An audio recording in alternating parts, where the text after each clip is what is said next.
Hey, bonjour à tous et bienvenue dans cette nouvelle vidéo. Aujourd'hui, vidéo un peu spéciale, un peu différente de d'habitude. Voilà, aujourd'hui, on va parler de Naruto. Non, je rigole, putain, j'adore l'humour. Aujourd'hui, on va parler évidemment de One Piece dans un espèce de cosplay, voilà, un cosplay du Blade, un peu cheapos. Voilà, cosplay de Luffy en mode Gum Gum Balloon. Pauvre. Tu es Luffy après avoir mangé un monstre marin. Voilà, ça c'est la définition exacte du cosplay. Là, je suis à fond dans le personnage, vous voyez. Donc, je vais arrêter de dire des conneries, ça n'a même pas encore commencé. Aujourd'hui, on s'attaque à une grosse boîte Lego. J'ai plusieurs heures devant moi. J'espère que ça va aller. Voilà, j'ai à peu près 3h30, 4 heures peut-être. Donc on va voir si ça passe, si j'arrive à le finir en 3-4 heures. Tout en vous parlant évidemment un peu de One Piece, de l'état de One Piece actuel, de ce que j'en pense, de tout ce tous les sujets un peu que j'aime et que j'aime moins sur One Piece. On va faire un peu un espèce de bilan, voilà, en ce début d'année, milieu d'année 2026 déjà. Où est-ce que One Piece en est? Quels sont les... Quelle est la suite? Quelles sont les perspectives d'avenir pour One Piece? Donc voilà, si vous êtes fan de One Piece, euh, n'hésitez pas, enfin voilà, vous pouvez vous mettre ça dans les oreilles. On va essayer de. Ça va être plus un espèce de, pour vous, un espèce de podcast. Tout ça pendant que je construis ce Lego. Voilà, ce Lego qui m'a été gracieusement offert. Euh, Parce que voilà, un vrai fan de One Piece, on se dit, t'es vraiment fan de One Piece, pourquoi tu te l'es pas pris Day One?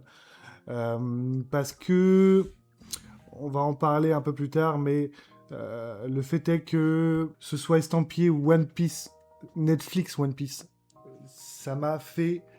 J'étais un peu vexé dans mon petit cœur, voilà, je vous le dis quand même, je vous le dis quand même. Euh, Parce que moi, je suis un OG, je suis un ancien, je suis un fan. J'ai adoré les Lego quand j'étais ado. Vous pouvez voir que derrière, en ce moment, enfin, j'aime toujours bien Lego et je continue à en faire.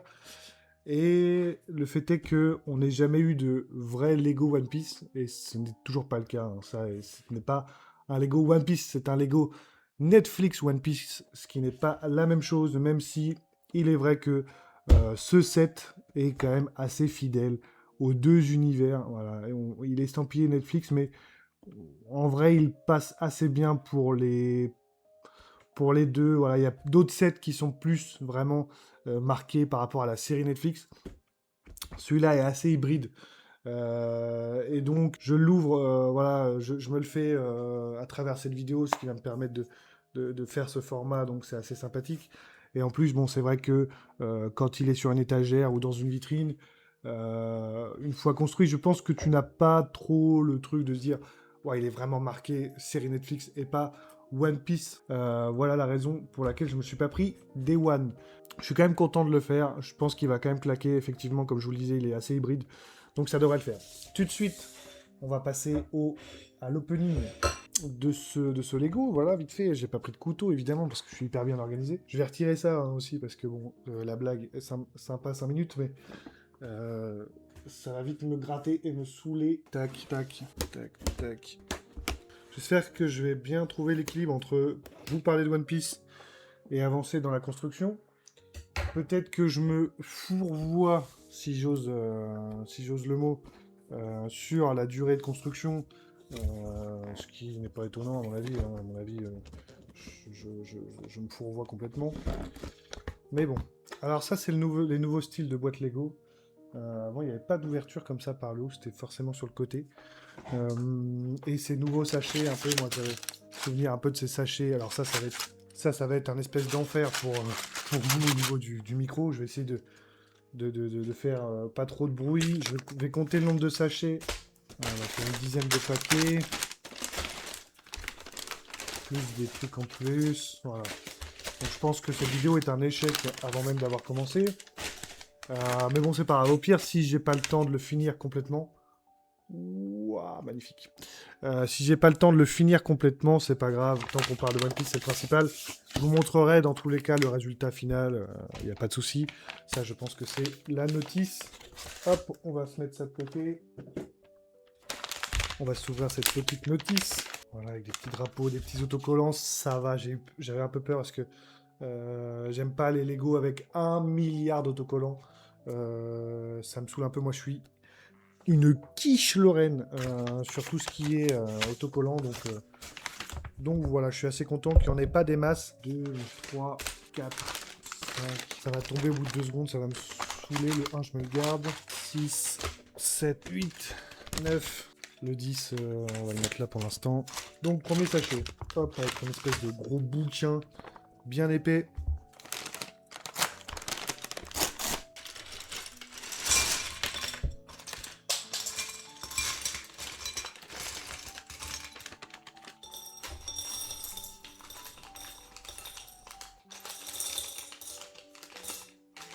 Certains, ils verront peut-être une espèce de plagiat potentiel des vidéos d'un Mixem que je regarde et que j'adore. Mais je pense que ouvrir des Lego, enfin construire des Lego sur YouTube, je pense que ça date pas d'hier dans tous les cas. Et puis vous voyez bien que on n'est pas dans la même ambiance, c'est pas voilà, c'est pas la même prod, c'est pas le même délire. Et puis au-delà de faire des blagues, moi, c'est surtout vous parler un peu de mon ressenti, de comment je consomme, je vis One Piece, quel est mon ressenti à peu près au niveau de cette licence. Déjà, je vais vous parler un peu en premier lieu, de un peu mon histoire avec One Piece, comment j'ai découvert ça, à quelle période, voilà. Alors moi, comment j'ai découvert One Piece, tout simplement, en allumant la télé, tout simplement, voilà, en allant sur D17, j'avais pas tant de références manga, j'avais pas trop cet univers manga, alors je vous parle de ça, j'étais en sixième, donc j'avais 11 ans, je dirais à peu près. Et j'avais pas vraiment de référence dans le monde du manga, à part évidemment Pokémon, hein, qui était vraiment. J'étais déjà un peu fan de Pokémon, j'avais déjà joué, surtout principalement à Diamant et Perle.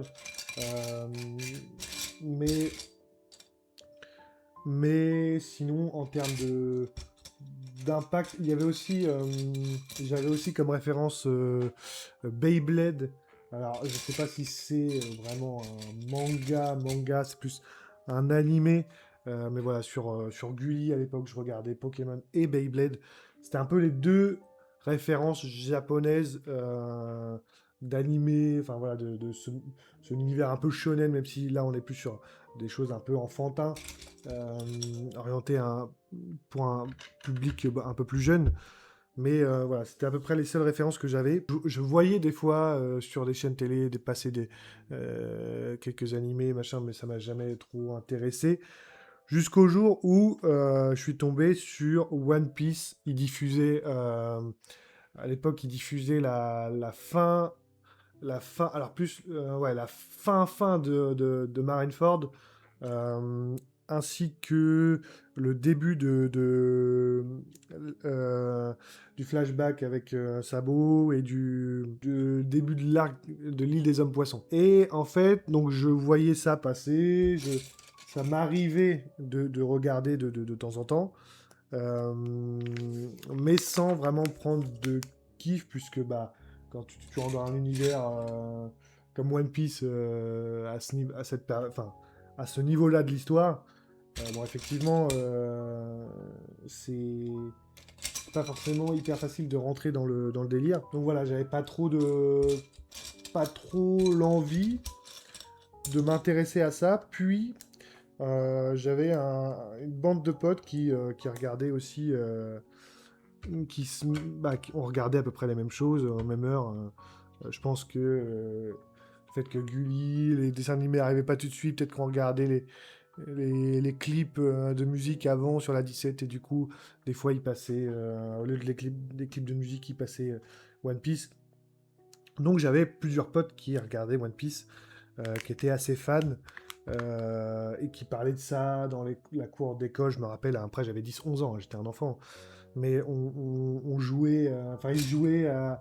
Voilà, on savait quand on est enfant de se prendre pour des personnages, voilà, de dire je suis le fille, je te mets une patate, élastique, machin, truc. Et ça commençait à prendre pas mal d'ampleur cette histoire. Alors du coup, moi, vraiment, j'étais même le gars un peu relou qui disait les gars, moi je suis resté sur Pokémon et Beyblade, qu'est-ce que vous me saoulez avec votre One Piece là que je comprends rien là. Donc j'ai commencé à m'y intéresser déjà un peu plus.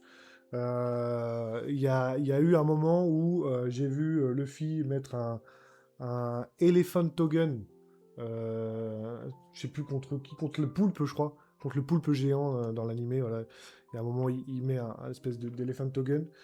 Et je me rappelle avoir vu ça et je me suis dit, ah purée, c'est vrai que c'est quand même, ça déboîte un peu quand même cette histoire. C'était voilà, ma porte d'entrée dans le monde de One Piece.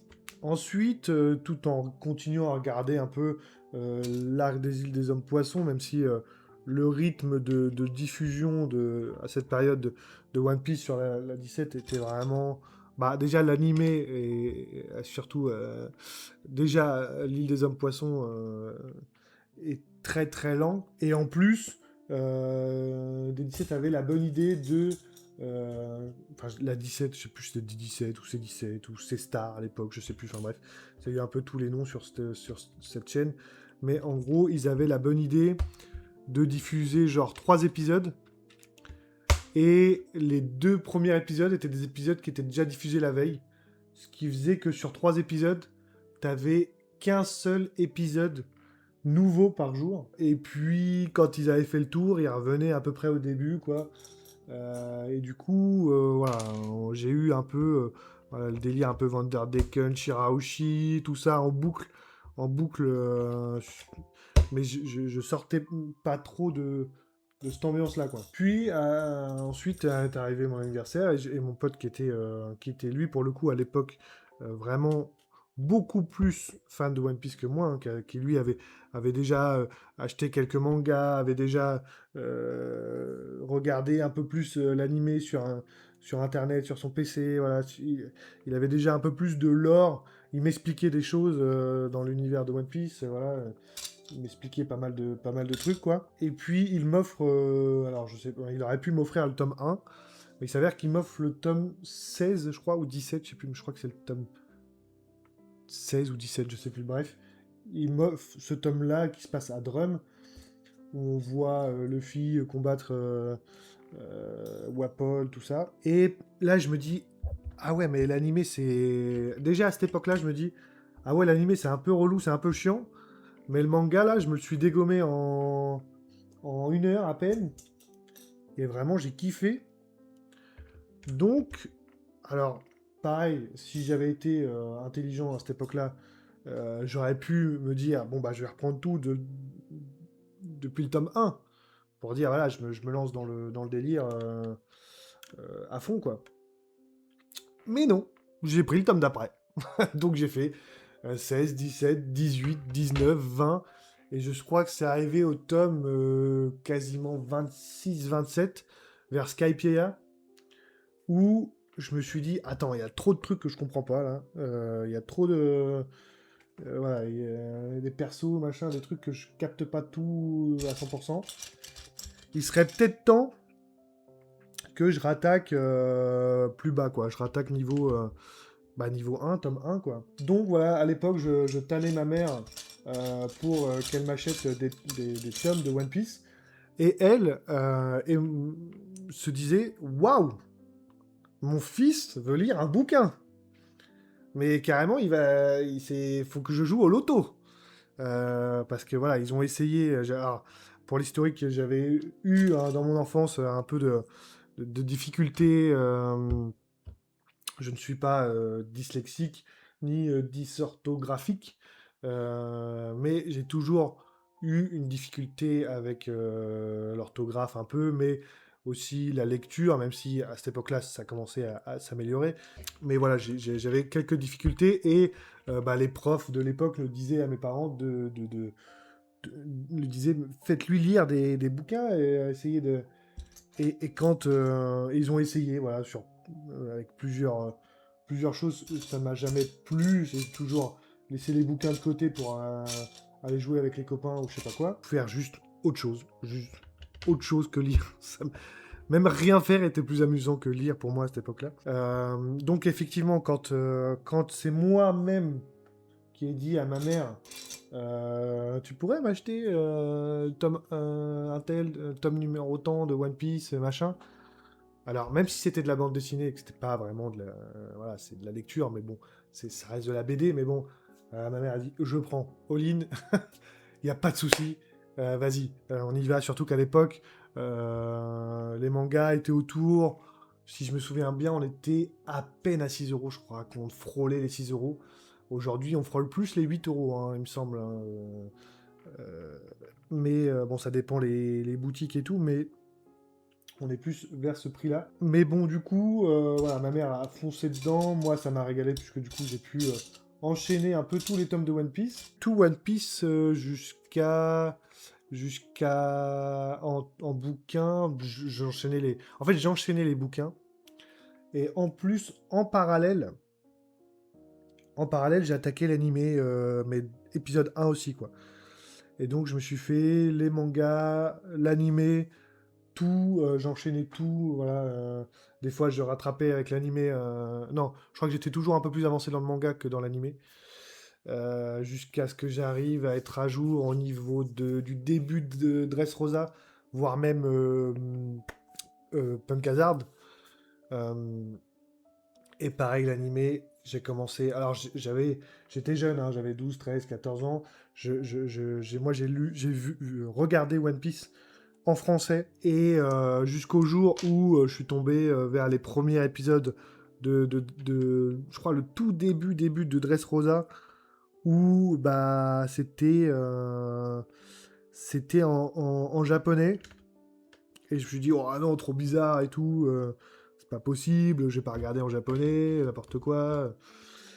Et puis, au final au bout de plusieurs semaines, bon, ça n'a pas mis longtemps, mais je me suis dit, bon, bah tant pis, je regarde en japonais et tout. Et là, je me suis dit, waouh! Mais en fait, bon, ça m'a fait très bizarre au début. Mais aujourd'hui, effectivement, je ne pourrais pas faire le chemin inverse de repasser en version française. Impossible parce que vraiment la VF. Alors, pour le coup, j'ai pas trop à me plaindre, j'ai pas trop souvenir que le doublage était horrible ou quoi que ce soit. C'était quand même assez correct dans l'ensemble. Et les voix, tu sais, quand t'es enfant, les voix. Je pense que tous ceux qui ont regardé Dragon Ball à l'époque en français sur le Club Dorothée, bon bah ils se plaignaient pas des voix françaises, quoi. Ils kiffaient et aujourd'hui, ils ont un peu cette nostalgie-là. Donc moi, quand j'entends les doubleurs de One Piece aujourd'hui, qui sont toujours en exercice, on va dire, quand un film One Piece sort, quand même l'animé continue un peu à être doublé en français, et heureusement, pour les jeunes qui n'ont pas cette capacité de lire les sous-titres tout en... Voilà. Pareil, quand je parlais des difficultés de lecture, ça aussi, ça m'a beaucoup aidé de devoir lire les sous-titres pendant tout un épisode. Imaginez-vous, quand je faisais 2-3 heures d'affilée en étant ado d'animer One Piece devant ma tête, bah, c'était 2-3 heures où tu passes ton temps à lire des sous-titres. Et ben mine de rien, on parle souvent de la lecture des bouquins pour améliorer un peu le- la capacité de lecture, la fluidité de lecture, la rapidité de lecture. Et ben en fait, les animés sous-titrés, et ben c'est vachement bien aussi pour habituer ton œil à lire rapidement et à bien lire. Euh, je pense que c'est aussi, enfin moi en tout cas, ça a été un peu, ça m'a débloqué un peu de capacité de lecture, quoi. Ça m'a rattrapé un peu le retard que j'avais. Et donc voilà à peu près comment je suis rentré dans One Piece. Et puis après ça, j'ai continué à à être à peu près régulier sur l'animé, même si ça commence à me saouler parce que en étant habitué à lire les mangas, j'ai toujours préféré le rythme manga que le rythme des animés One Piece, de l'animé One Piece. Mais bon, et du coup, après, j'ai eu le plaisir, ouais, début de Dressrosa aussi, d'être à jour dans les chapitres de One Piece. Et là, il y avait toute cette culture des scans pirates à l'époque, parce qu'à l'époque, voilà, c'était les sites fermés, se faisaient fermer la tronche. Les sites pirates se faisaient fermer la tronche les uns après les autres. Fallait toujours être un peu à l'affût du site qui avait les derniers chapitres à leur sortie. Mais en même temps, la réponse que le public a eue, c'est oui, mais il n'y a pas d'alternative légale. Donc évidemment qu'on se rend sur des sites qui n'ont pas les droits de diffuser des chapitres de One Piece. Évidemment qu'on consomme de cette manière-là, mais en même temps, on n'a pas trop le choix non plus, quoi, parce qu'il n'y a pas d'alternative. La seule alternative qu'on a, c'est d'attendre un an, voire un an et demi. À l'époque, il y avait un peu plus de retard que ça. Il y avait un an et demi de délai. Il y avait à peu près 3 tomes d'écart entre le Japon et la France, ce qui est énorme. Quand tu suis quand tu es à fond dans les actualités. Et puis, c'est pareil, tu attends 3 mois pour avoir le nouveau tome de One Piece entre tes mains, que tu vas dévorer en 1 heure. Donc évidemment que les gens préféraient avoir ce mode de consommation à peu près, comment c'est, pas hebdomadaire. Oui, hebdomadaire. Hebdomadaire, c'est la semaine, non? Quotidien, c'est la journée. Hebdomadaire. Bref, toutes les semaines, avoir ce petit chapitre quasiment toutes les semaines, c'était beaucoup plus intéressant pour nous, en termes les fans de One Piece un peu hardcore. Euh, C'était beaucoup plus intéressant pour nous. Après, j'ai commencé à découvrir un peu tout le game YouTube autour de One Piece, les théories, voilà, moi j'étais très consommateur de ça. Je le suis un peu moins aujourd'hui, mais à l'époque, je regardais 1 milliard de vidéos théories. Surtout qu'à l'époque, rendez-vous compte on est au début de Dressrosa, il reste encore 1,5 milliard de sujets sur lesquels théoriser, même si aujourd'hui on a un peu plus de réponses et qu'on a toujours ce côté un peu mystère. On a quand même pas mal de réponses, mais à l'époque, ça théorisait sur tout et n'importe quoi. La mort d'un Mugiwara, le haki, voilà, les formes de haki, le Gear 5, même le Gear 4. À l'époque, on n'avait pas encore le Gear 4. Tout ça, donc vraiment, vraiment un monde de théories que je consommais. J'étais très fan même du Mont Corvo à l'époque. Bon, je suis un peu moins fan quand ils ont commencé. J'aimais bien. Moi, je vous dis, je suis un ancien. Je suis un ancien sur ce game-là. Je me suis abonné au Mont Corvo. Ils avaient quoi? Ils avaient peut-être 3000, 4 000 abonnés, hein. Je vous parle vraiment du début, hein. J'ai vu cette chaîne popper au tout début euh, de leur vidéo réaction, et après ça a pris une ampleur avec toute la montée de One Piece, et eux, leur montée en qualité de vidéo, évidemment que ça a explosé. Et effectivement, quand ils ont commencé à faire plus que des vidéos de 2 heures, en mettant de la poésie, en t'expliquant pendant 2 heures pourquoi chaque chapitre remet en question tout One Piece, voilà, quand ça commençait à partir un peu trop loin dans ce délire-là, j'ai commencé à ne plus trop consommer. Et puis bah, après, j'ai carrément plus regardé Mon Corvo. Euh, je me suis penché plus vers... Aujourd'hui, je suis beaucoup plus Goji. Voilà, youtubeur Goji, spécialiste... enfin, spécialiste. Oui, spécialisé dans One Piece, qui fait des reviews quasiment toutes les... Bah, chapitre par chapitre, quoi, quasiment. Et j'ai trouvé son approche beaucoup plus sympathique de vraiment analyser le chapitre en lui-même, de dire à peu près, voilà, de théoriser un peu sur la suite, mais sur la suite concrète, sur la suite des prochains chapitres, vraiment, tout en rappelant un peu, parce que One Piece est tellement énorme que parfois tu oublies certaines phrases prononcées dans un chapitre obscur par un personnage voilà, qu'on n'a pas revu depuis 10 ans. Tu dis, ah oui, c'est vrai qu'il avait dit ça à l'époque. Euh, et en fait, donc aujourd'hui, je suis plus à consommer Goji, et j'aime beaucoup ses vidéos. Voilà.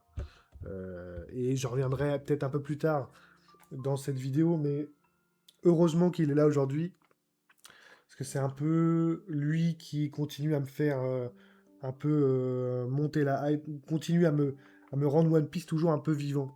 Mais j'en parlerai plus en détail un peu plus tard. Et en plus, voilà, sujet un peu parallèle, mais euh, le fait, moi, d'avoir découvert One Piece et d'avoir autant kiffé ce monde des mangas, des animés, voilà, ça m'a fait découvrir, ça m'a fait ouvrir mon horizon. Je me suis dit, mais attends, One Piece, bon, c'est un banger absolu, voilà, je me régale de ouf. Mais est-ce qu'il y a d'autres est-ce qu'il y a d'autres pépites comme ça? Oui, il y en avait plein. Il y avait tout un monde ouvert. Après, j'ai commencé à consommer l'animé. Ma sœur avait les vieux Dragon Ball. Donc j'ai pu regarder les vieux Dragon Ball à l'époque en doublage japonais, en sous-titré français. Je me suis fait je sais plus, je crois il y a 200 épisodes de Dragon Ball, puis 250 voire 300 épisodes de Dragon Ball Z, à peu près approximativement. Je me suis tout enquillé. Après, pendant le lycée, j'en parle déjà dans ma vidéo, ma Mangatech. D'ailleurs, très bonne vidéo avec de très bons retours. Si vous voulez la regarder, allez-y, c'est une de mes vidéos préférées. Où je parle un peu des mangas. Mais voilà, je lisais Naruto au lycée, j'allais au Leclerc. Je me mettais assis dans un coin avec un bouquin dans le Leclerc. Et je lisais les tomes de Naruto. En plus, les tomes de Naruto sont assez fins. Tu peux vraiment te les enquiller en allant un peu vite, en 45 minutes des fois. Voilà, et après, ça m'a ouvert à tout un monde d'animés et de mangas. Et voilà, quoi, quel régal. Merci. Merci. Ma porte d'entrée vers l'univers des mangas, ça a été One Piece. Et enfin, ma vraie porte d'entrée, même s'il y a eu Pokémon et même en Pokémon, c'est plus côté jeux vidéo. Beyblade, c'est plus côté animé japonais, mais plus côté enfant. Mais voilà, le vrai shonen, l'esprit shonen, tout ça, c'est One Piece. Et quel kiff. D'ailleurs, il y avait à l'époque, les gens de mon âge, ils avaient comme ref, ils avaient soit, voire un peu plus âgés que moi, leur ref à eux, c'était plus Naruto.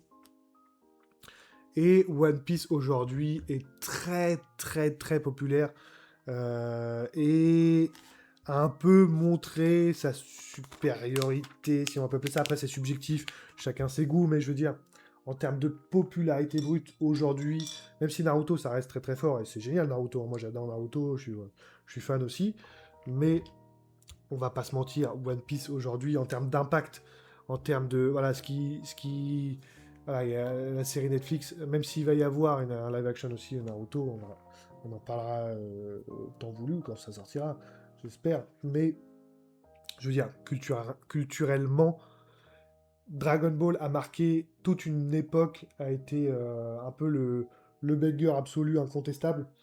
Aujourd'hui, si on doit réfléchir d'un point de vue de notre époque, le numéro un, ça reste pour moi plus One Piece que Naruto. En termes, je parle d'impact. Alors peut-être que la génération moi je suis 2001, la génération peut-être plus fin 90, et peut-être plus Naruto dans l'esprit. Euh, mais après voilà, c'est pareil, quand tu as un animé de cœur avec lequel tu as découvert tout cette culture des animés japonais, évidemment que voilà, ta porte d'entrée reste ton. C'est dans ton cœur, quoi. c'est normal. Voilà, t'as trop de souvenirs, c'est trop. Voilà, quand ça touche aux souvenirs, je sais pas comment dire, mais quand ça vient du cœur, évidemment qu'on peut pas. C'est compliqué de débattre, de dire ah ouais, c'est mieux, machin, truc. Voilà. Les fans de Naruto diront toujours que Naruto est beaucoup mieux ou est le numéro un. Et les fans de One Piece diront toujours que One Piece est numéro un aussi. Les gens n'ont pas assez de recul, même moi, hein, je pense, on n'a pas assez de recul émotionnel pour vraiment se dire oui, machin, truc, c'est ça qui est mieux que. Mais malgré tout, c'est pas pour faire. Voilà, mais malgré tout, je pense, moi, de mon point de vue, peut-être que ce n'est pas le cas, et il y en a plein qui ne seront pas d'accord, mais je pense objectivement que One Piece a plus marqué cette époque 2000, 2010, 2020, 2025. One Piece a plus marqué cette époque, même si à l'époque il y avait vraiment cette rivalité. Euh, bon, les fans de Bleach, Miskin, ils étaient. Même si c'est le Big Three, on dit Big Three, enfin voilà, putain, il me manque une pièce. Il me manque une pièce. Aïe aïe aïe. Ah, j'aime pas quand ça me fait ça, ça me met toujours en panique. Panique à bord. Depuis qu'il y a eu la vidéo d'Amixem, où il constate très clairement que dans un sachet, il manquait... lui, il manquait carrément un mini sachet. Mais du coup, avant, j'avais une confiance infaillible en Lego. Et maintenant, je panique. Parce que là clairement, à moins qu'ils m'ont dit d'ouvrir un autre sachet, mais non, ils m'ont pas dit d'ouvrir un autre sachet. Pas déconner les petits potes, mais il manque clairement une pièce. Hein. Est-ce qu'elle est restée dans le sachet? Non. Le sachet est complètement vide. Ah mais non, bah si, je suis fou. Si, je suis fou. Je l'ai déjà posée, tout simplement. Allez, je l'ai déjà mise. Donc pourquoi je la cherche, puisque je l'ai déjà mise?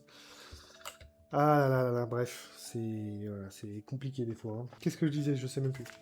Oui, il y avait vraiment une rivalité à l'époque. C'était vraiment la guerre entre les fans de One Piece, les fans de Naruto. Ça défendait, leur œuvre préférée corps et âme. Hein. Il y avait vraiment une communauté très pro Naruto, très pro One Piece. C'était assez, c'était la guerre. Ça l'est un peu moins aujourd'hui. Après, je suis peut-être un peu moins aussi dans cette ambiance-là de rivalité. J'aime bien les deux, mais bon, moi, c'est One Piece qui restera toujours au-dessus pour ma part. Moi, on va commencer à rentrer dans les sujets où je vais vous expliquer un peu ce que j'aime dans le One Piece pré-ellipse. Voilà, je pense que il y a pour moi il y a trois ambiances One Piece pour moi. Il y a l'ambiance pré-ellipse, il y a l'ambiance post-ellipse, jusqu'à Dressrosa et un peu Zou. Et après, il y a l'ambiance, ouais, jusqu'à vers de à peu près Onigashima à aujourd'hui. On est encore dans une autre ambiance. Et voilà, je vais développer ça. Pour moi, je trouve que le One Piece du début, bon, il y a même en vrai, il y a même quatre ambiances parce que il y a aussi, bon, après, non, je pense pas, je sais pas. Mais il y a tout le début qui est vraiment de l'aventure pure et dure. Je suis toujours nostalgique. Alors, est-ce que One Piece c'était mieux avant? Ou est-ce que juste j'étais fan de cette ambiance-là qui me manque un peu, notamment le côté où il y a de l'humour, il y a de la dynamique entre les, les personnages de l'équipage ont une vraie, comment dire, il y a des gags, chaque personnage a les potards au max, quoi, niveau folie. Tous ces personnages sont à moitié fous, et c'était ça la force de cet équipage, pourquoi on s'attachait vraiment fort à eux, c'est qu'ils étaient tellement fous, drôles et tellement barrés que quand il lâchait des dialogues entre eux, tout ça, c'était une régalade. Euh, voilà, les échanges entre Sanji et Zoro qui ont toujours été très très drôles.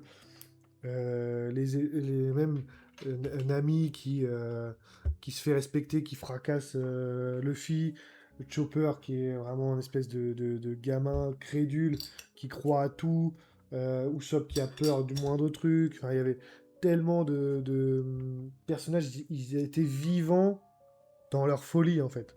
Avoir autant c'est un pur mélange entre l'humour, l'action, l'esprit shonen, mais aussi de l'émotion, des personnages forts, des histoires un peu fortes.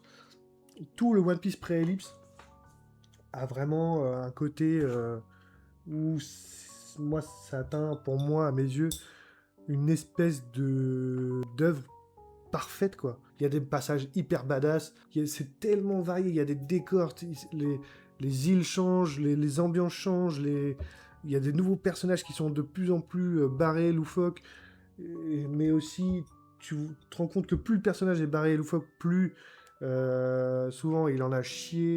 Je ne saurais pas trop l'expliquer, mais il y a une vibes One Piece à l'ancienne. De Alabasta jusqu'à Thriller Bark, on est vraiment sur le prime pour moi de One Piece. Hein. Chaque tome est une régalade. Euh, c'est vraiment une folie. Pour moi, c'est ça le One Piece que j'aime, que j'adore, que je suis fan, que je pourrais consommer en boucle, en boucle, en boucle, en boucle. Ok, on arrive déjà au sachet numéro 2. Et ça va bientôt faire 1 heure. Donc si je mets 1 heure par sachet, on n'aura jamais fini. C'est simple. Magnifique, magnifique. Oui, il y a eu tout ensuite le passage où Luffy doit sauver son frère avec les enchaînements des arcs.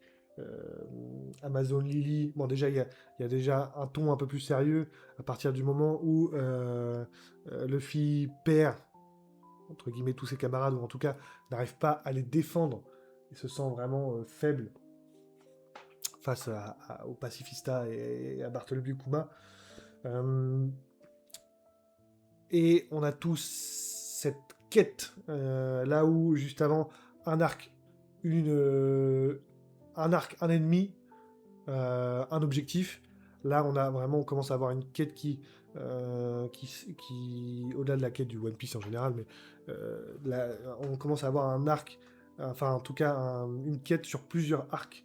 Donc, Amazon Lily, Impel Down et Marineford.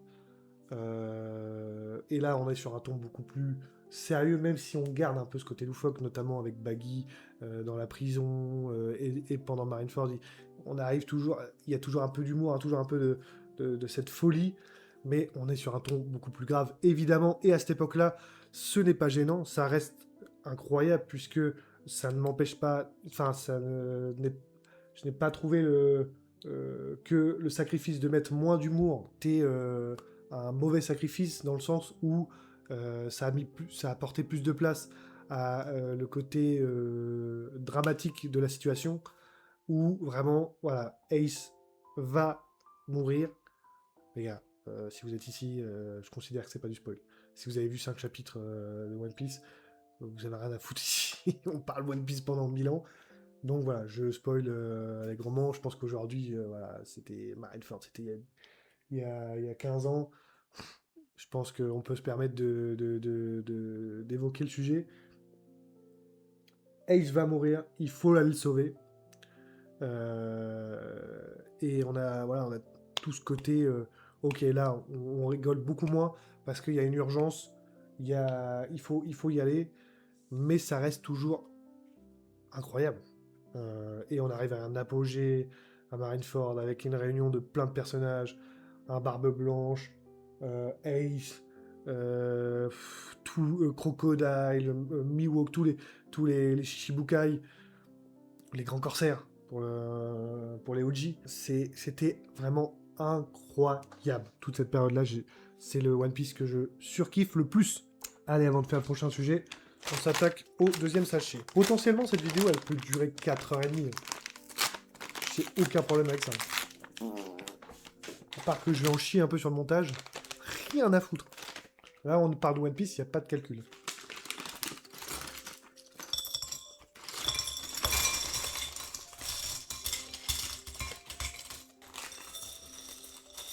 Allez, on est reparti et on a un petit personnage, ça c'est cool. On a un petit Zoro qui pointe le bout de son nez. Plaisir. Ils ont même mis sa tête énervée. Ils ont mis sa tête cool et ils ont mis sa tête énervée. Ce que je disais au début de vidéo, c'est que voilà, bon, même si le haut est fait plus jaunâtre que blanc, comme il est plus normalement, ça reste assez, voilà, c'est Zoro. Le design est assez mélangé pour que, effectivement, je pense que tu fais un Lego Zoro One Piece, pur One Piece, bon, il n'est pas si éloigné que ça, en fait. Ça reste à peu près la même chose. Hop, je vous le mets là, tac, impeccable. J'enchaîne sur mon prochain sujet, qui est, du coup, bah, la suite, le post-ellipse. C'est là où je trouve qu'on change d'ambiance. Alors, tout, vraiment, la suite directe, hein, la suite directe du post-ellipse, il y a une espèce de satisfaction. Quand tu revois tout l'équipage avec des nouveaux designs, un nouveau niveau de puissance, les mecs, ça fait 2 ans qu'ils sont pas vus, ils sont là, ils débarquent. Quel régal! Quel régal! Tout ça, c'est vraiment magique. De revoir tous les personnages que tu as kiffés. De toute façon, ça marche dans les ellipses, ça marche ça. Ça, c'est une folie quand les. Dans Dragon Ball, dans Naruto, un peu, il y a ça aussi. Tu connais les personnages, il y a une ellipse d'1 an ou 2, et tu les revois avec un nouveau design, des nouvelles capacités. Putain, mais ça, c'est magique. Mais ça, il faut en mettre plus partout, ça, je pense. En vrai. Mais surtout que c'est beaucoup plus marqué visuellement parce que, bon, bah, quand tu regardes un film, quand tu as un acteur, tu as une ellipse 1 an après, ou 2 ans après, ou même 10 ans après, bon, il y a peut-être des petits effets de. Mais globalement, les différences sont moins marquées que là. Bon, tu as vraiment cette sensation de, de Pokémon qui a évolué, tu vois. Euh, Quand ils débarquent tous, quand ils se retrouvent et tout, c'est génial. Tout ce passage-là, c'est génial. Et après, on arrive malheureusement sur l'arc de l'île des hommes poissons, qui est pour moi, on reste dans la dynamique de, on veut découvrir les nouveaux pouvoirs de ces personnages-là, donc on est toujours un peu hype. Mais concrètement, avec le recul, honnêtement, cet arc, il est pas dingue. Et on rentre dans cette phase post-ellipse où on commence à mettre l'accent un peu plus sur la géopolitique du monde de One Piece, des personnages de grande puissance qui commencent à montrer au fur et à mesure le bout de leur nez, de plus en plus de mystères liés à tout ce qui va être le siècle oublié, les armes antiques, et tous ces délires-là. Voilà. Un peu moins d'humour, un peu moins de dynamique d'équipage. On commence à avoir des Mugiwara qui ne se parlent plus. De moins en moins de temps passé sur le bateau. De moins en moins d'interactions. Voilà, on ouvre One Piece au monde. Enfin, on est plus concentré sur Luffy, son équipage qui font des aventures. C'est Luffy et son équipage dans le nouveau monde qui est un monde très grand avec beaucoup de personnages, beaucoup de puissance, beaucoup d'impact, beaucoup d'enjeux. Et on se focalise plus là-dessus que sur l'équipage en lui-même. Voilà, on va plus avoir de Luffy versus Usopp. On va plus avoir de sacrifice de Zoro. On va plus avoir de moments comme ça. Les personnages, certains personnages de l'équipage, comme Nami, Usopp, Chopper, ne vont plus forcément avoir de combat et d'impact dans l'arc actuel. On va être plus concentré sur Luffy, Zoro, versus tout ce qui se passe autour. On change d'ambiance, encore une fois, mais à côté de ça, ça reste impactant, ça reste cool à suivre, ça reste très intéressant. Surtout qu'à cette période-là, moi je commence à être chapitre par chapitre. On a cet arc de Wall Cake Island, ensuite qui est pour moi interminable en chapitre, et qui n'est pas forcément, c'est pas mon arc préféré. J'en ai déjà parlé dans ma tier list. Je vous invite à aller voir cette tier list des arcs de One Piece, où je reviens vraiment sur mon avis sur chaque arc, où c'est beaucoup plus développé. Je vais pas revenir là-dessus, je vais pas répéter les mêmes choses, mais voilà.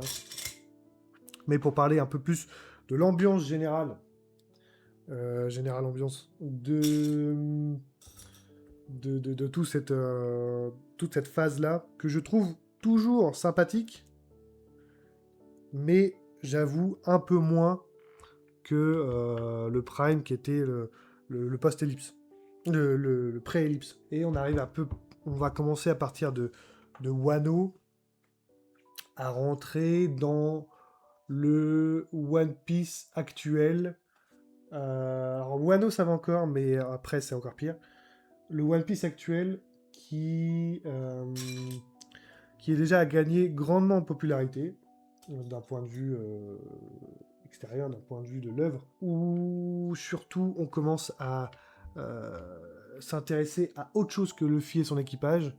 On commence à raconter ce qui se passe vraiment encore plus dans le monde actuel, les personnages, la dynamique, les puissances, et toujours plus de mystère, par-dessus le mystère, par-dessus le mystère, avec pas tant de réponses. Chaque chapitre, un chapitre sur deux, t'as un nouveau mystère, et t'as une réponse tous les 15 chapitres, quoi. Ou un début de réponse tous les 15 chapitres. Et donc, ce qui fait pour tout le game des théoriciens, bah, c'est un régal. C'est un régal pour eux, parce que eux, en plus, tous les youtubeurs théoriciens, mais comment ils se régalent avec toute cette période-là où en fait, chaque chapitre sert à être analysé, à machin, à truc, à théoriser, à remettre en question, à se dire qu'est-ce qui va se passer, qu'est-ce que truc. C'est génial pour eux. À suivre d'un point de vue hebdomadaire, si hebdomadaire veut bien dire une fois par semaine, si je suis pas trop con. Peut-être que c'est pas du tout ça, je sais plus. Bref, c'est un peu moins kiffant. Moi,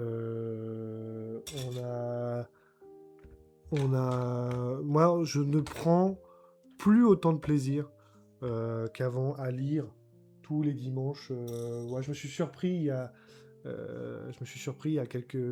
Bah là, j'avais 2-3 chapitres de retard sur One Piece qui n'arrivait jamais avant. J'étais toujours à l'affût. Et là, je commence un peu à... Le One Piece actuel me saoule un peu plus. C'est là où je dis que le youtubeur Goji m'aide à rester un peu dans cette hype, parce que quand je vois ses vidéos et que je vois la passion qu'il a, lui encore, à analyser tout ça, je me dis, ok, ouais, c'est vrai que quand il le raconte lui, ça me fait un peu vibrer.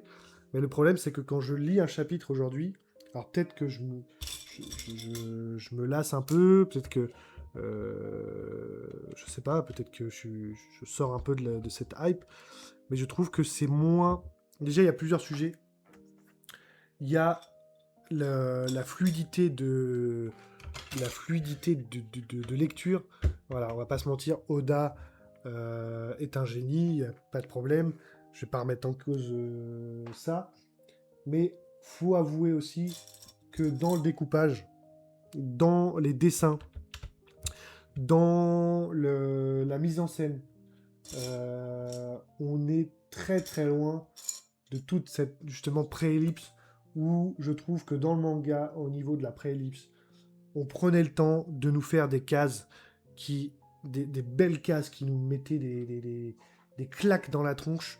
Voilà, je me souviens de certaines cases où tu lis ça, tu te dis mais waouh, c'est vraiment incroyable, toujours à la recherche de ce waouh, tu vois. moi, et je pense beaucoup d'entre nous, on n'est pas des gens hyper compliqués. C'est-à-dire que tu nous fais du waouh, on est en mode waouh. Mais là, le problème, c'est que, sincèrement, les chapitres aujourd'hui, ce qui se passe est potentiellement une dinguerie absolue, mais on ne le ressent pas. On ne le ressent pas. Voilà. Euh, quand je vois, je vais pas trop évoquer les événements assez récents pour que cette vidéo puisse être assez visible par tout le monde, mais il se passe des choses folles. Il se passe des choses folles, mais dans la mise en scène, dans les dessins, dans le découpage, dans les dialogues, dans tout, c'est un peu fados. C'est un peu... Ça perd, quoi. Ça perd en qualité. Aujourd'hui, on nous explique plus que c'est une dinguerie qu'on nous le montre. Ou qu'en tout cas, qu'on nous le fait ressentir. Et pareil, il y a des événements, il y a des choses qui mériteraient plus de temps, mais Oda est pressé de finir son histoire, et je le comprends, parce que le pauvre, ça fait 30 ans qu'il est dans une cave à dessiner One Piece, apparemment dans des conditions, dans une hygiène de vie qui n'est pas hyper fameuse. Évidemment, je comprends le gars qui se dit, vas-y, au bout d'un moment, j'ai peut-être commencé à accélérer le rythme. Mais est-ce que One Piece est pas aujourd'hui un peu trop grand pour Oda? Est-ce que One Piece est pas un peu trop riche? Est-ce qu'il n'y a pas trop de sujets, trop de portes à fermer dans le sens de conclure des choses qui ont été mises en place? Est-ce qu'il n'y a pas un peu trop tout ça? Moi, j'ai l'impression que oui. J'ai un peu cette sensation-là et ça me fait un peu peur. Voilà. Ce qui se passe dans les chapitres actuels, c'est littéralement une folie.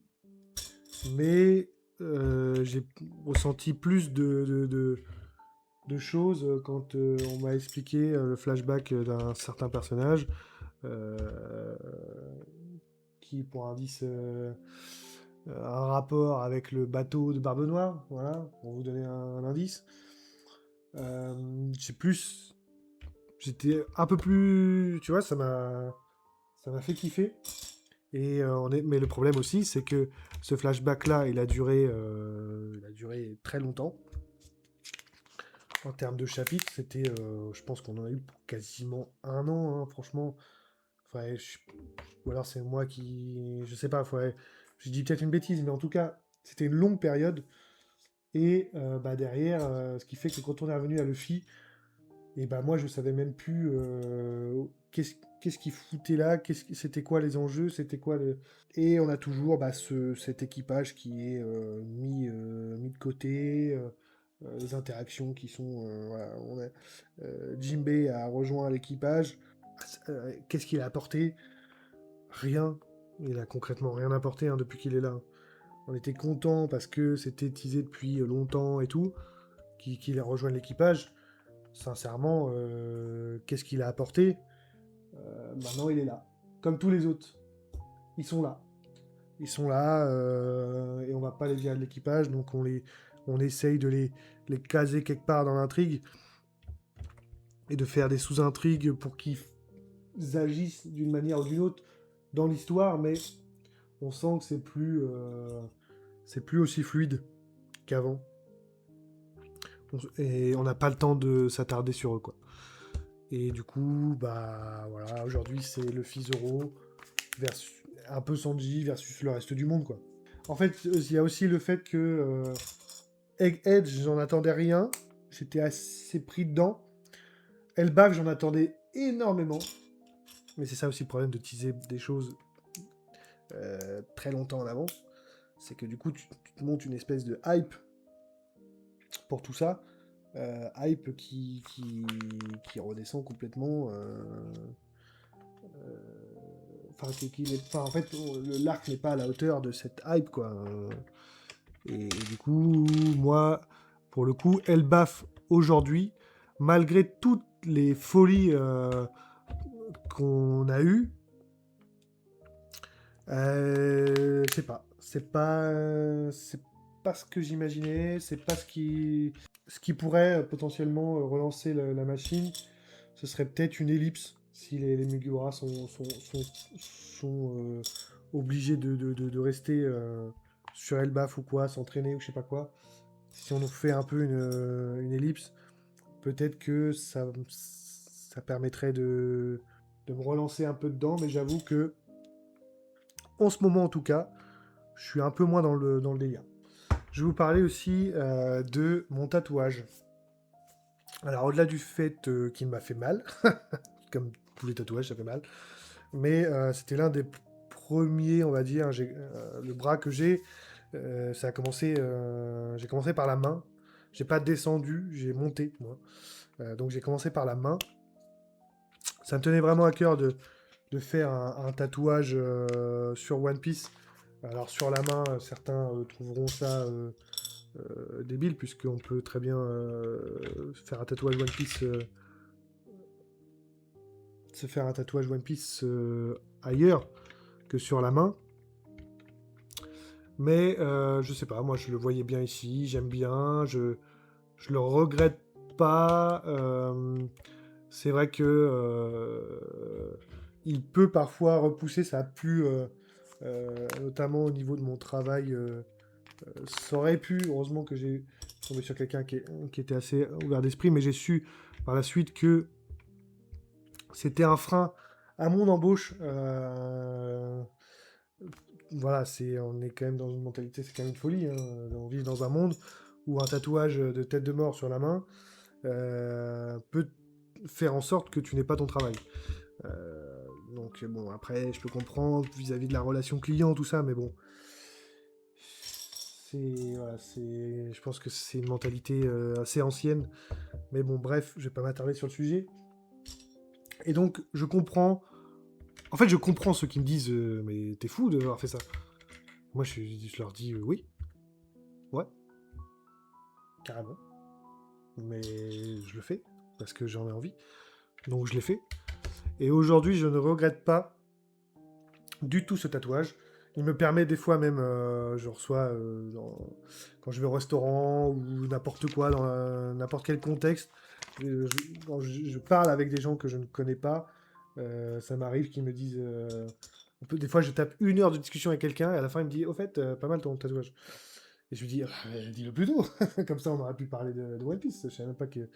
T'as des gens, je vois que ça leur évoque rien, et t'as des gens où j'ai l'impression que ça leur évoque rien, et au bout d'1 heure, ils me disent... ah, ils ont fait pas mal ton tatouage. À un moment de partir, tu vois. Je me dis, mais attends, mais mec, tu me dis ça maintenant, mais viens, on parle de. Si t'as la ref, viens, on en parle. Enfin bref, ça me permet de parler de One Piece au quotidien, tout ça, donc moi, ça me régale. Et c'était aussi une manière pour moi de revendiquer que je suis, voilà, concrètement, 100% fan. Je suis un vrai fan de One Piece. Alors, il suffit pas de. Enfin, comment dire. C'est pas parce que t'as un tatouage que ça prouve quoi que ce soit. Même si celui-là, vu comment il m'a fait mal, c'est l'un des tatouages qui m'a fait le plus mal. Donc, j'ai un peu envie de dire. J'ai souffert quand même, hein, donc voilà. Mais bon, ça en vrai, c'est un peu débile. Parce que n'importe quel Gugus peut se faire un tatouage One Piece, ça veut pas pour autant dire qu'il est un vrai fan ou quoi. De toute façon, il n'y a pas de vrai fan, on s'en fout. Mais voilà, c'était un peu pour moi. Parce que moi, voilà, c'était le sujet que je voulais évoquer. Voilà, j'en viens. J'y viens. Euh, Moi, j'ai défendu One Piece, quoi. J'ai dit à mes darons, mais lisez One Piece. J'ai dit à tout le monde, à la moindre personne que je croisais, je leur disais, mais lisez One Piece, c'est une folie. Vous vous rendez pas compte de tout ce que vous loupez. Les gars, c'est une folie. C'est tellement incroyable comme délire que il faut que vous. Comment en Big 2022, vous avez pas One Piece en 2026, mais j'avais ce genre de discours, quoi. Putain, les gars, mais mettez-vous à la page, quoi. Vous êtes en train de louper la dinguerie du siècle. Donc, c'était aussi ce côté, voilà, je dis ça, mais c'est mon discours, il est pas, je dis pas ça dans le vent, quoi. J'y crois vraiment, et voilà. Et puis aussi, c'était aussi là pour, pour moi, parce que mes tatouages, bon, c'est assez personnel, on va dire, mais ça évoque des... Alors même si je suis assez jeune, c'est pour ça que j'ai fait qu'un seul bras, mais... euh, mais c'est aussi un peu tout ce qui... Mes tatouages, c'est un peu le reflet de ma vie. Et One Piece a pris tellement une part énorme de toute mon adolescence. C'était un peu un refuge. Voilà, je me plongeais dans cet univers euh, pour sortir de mon univers à moi. Voilà. Et donc, ça a tellement été important pour moi que euh, ça valait le coup que ça apparaisse concrètement, directement, en me voyant, que je sois associé à ça, que c'était pour moi assez logique. Après, voilà, je peux comprendre que ça peut paraître complètement dingue pour certaines personnes. Mais voilà. Et du coup, c'était donc cette porte-étendard de dire putain, One Piece, mais les gars, mais réveillez-vous, mettez-vous à la page, vous loupez la folie du siècle. Et bah, ça a marché. Alors, je pense que j'ai pas été tout seul dans ce combat, mais effectivement, One Piece est devenu très, très, très populaire ces dernières années. Je dirais ces 5 dernières années. C'est vraiment monté en popularité. C'est assez fou, quoi, de voir à quel point c'est monté en popularité. Ça a toujours été très fort, mais on peut vraiment dire que, notamment avec la série Netflix, voilà, tout, tout ce qui se passe, c'est monté très très fort en popularité. Et aujourd'hui, mon constat est que ça me fait un peu mal. En fait, alors je suis pas un puriste qui dit ouais One Piece, voilà, on était. Moi, je voulais que le monde entier ait les yeux sur One Piece. Donc je suis content que le monde entier ait les yeux sur One Piece. Ce que je regrette un peu plus, c'est ce que je vais appeler la McDonaldisation de One Piece. C'est-à-dire qu'au-delà d'être... en fait, aujourd'hui, il est possible que des gens soient fans de One Piece en n'ayant vu que la série Netflix, en ayant vu que certains passages de l'animé, en ayant vu que des vidéos YouTube qui parlent de One Piece. Et du coup, il y a un peu ce côté où One Piece devient un espèce de phénomène, euh, devient une marque, devient une licence, devient un produit. Voilà, McDo One Piece, Burger King One Piece, Nike One Piece, la NBA One Piece. Voilà, on colle One Piece sur un peu tout et n'importe quoi. C'est devenu... et moi, c'est là où je peux avoir un peu ce regret-là. C'est que j'ai pas envie que mon tatouage, que ce soit comme si je m'étais mis le M de McDo sur la main. C'est-à-dire que je suis pas fan j'ai un peu ce truc-là de... Je ne défends pas la marque One Piece, moi je défends l'œuvre. Euh, et voilà, je suis fan de l'œuvre. Je m'en fous du Burger King Luffy. Euh, alors, je suis content d'aller le goûter, il n'y a pas de problème, mais ce que je veux dire, c'est que j'ai pas envie que ça devienne juste un produit, que ça devienne juste une licence. Ça me fait un peu chier, j'avoue. C'est le seul regret. J'espère que... je suis même à espérer que la hype générale redescende un peu et que on se reconnaisse un peu plus. En fait, aujourd'hui, bah, un daron un mec de 50, 60 ans qui n'a jamais lu One Piece peut venir me voir et me dire ah ton tatouage c'est One Piece. Oui, oui, d'accord. Et du coup, on parle de quoi? Ah ouais, parce que mon fils il aime bien et puis moi j'ai mangé le burger McDo et puis j'ai vu la série Netflix et puis machin. Ok, mais j'ai envie de dire, parle pas avec moi. Non, mais je suis un peu extrême, mais je veux dire, voilà, je trouve ça un peu dommage Je sais pas si j'ai bien exprimé je sais pas si les mots que j'utilise ou je sais pas si j'ai bien réussi à retranscrire le sentiment que j'ai. C'est juste que voilà, je veux pas. J'en ai un, ça me saoule un peu cette exploitation trop, trop marketing de One Piece. Et voilà quoi. C'est peut-être un peu bête, hein, mais on a tellement. Et le reflet de. Vous voyez, le Lego que je suis en train même de construire est aussi un peu le reflet de ça. C'est-à-dire que. euh, pourquoi il y a 5-10 ans en arrière, pourquoi Lego n'a pas acheté la licence One Piece pour en faire des vrais Lego estampillés One Piece. Pourquoi, à partir du moment où ils ont eu l'occasion de faire des Lego One Piece, bah, en fait, ils ont fait le contrat avec Netflix et ont essentiellement les droits sur l'adaptation Netflix et non pas la vraie licence réelle. Voilà pourquoi aujourd'hui, devant vous, je suis en train de construire un Vogue Mary estampillé Netflix et pas estampillé One Piece. C'est ça en fait tout ça. Et c'est ça aussi qui m'a un peu rejeté sur le fait de sauter sur ce Vogue Mary. Parce qu'évidemment, un Vogue Mary en Lego, mais genre, moi, un Vogue Mary en Lego, c'est quelque chose qui me faisait rêver il y a déjà 10 ans en fait. Alors pourquoi quand il sort, je fonce pas dessus? Bah parce que ouais, parce que c'est du One Piece vendu. C'est du One Piece marketing. C'est un peu moins du One Piece. C'est un peu moins du vrai One Piece, quoi. Et après, bon, je vais pas me plaindre non plus parce que, en fait, c'est très.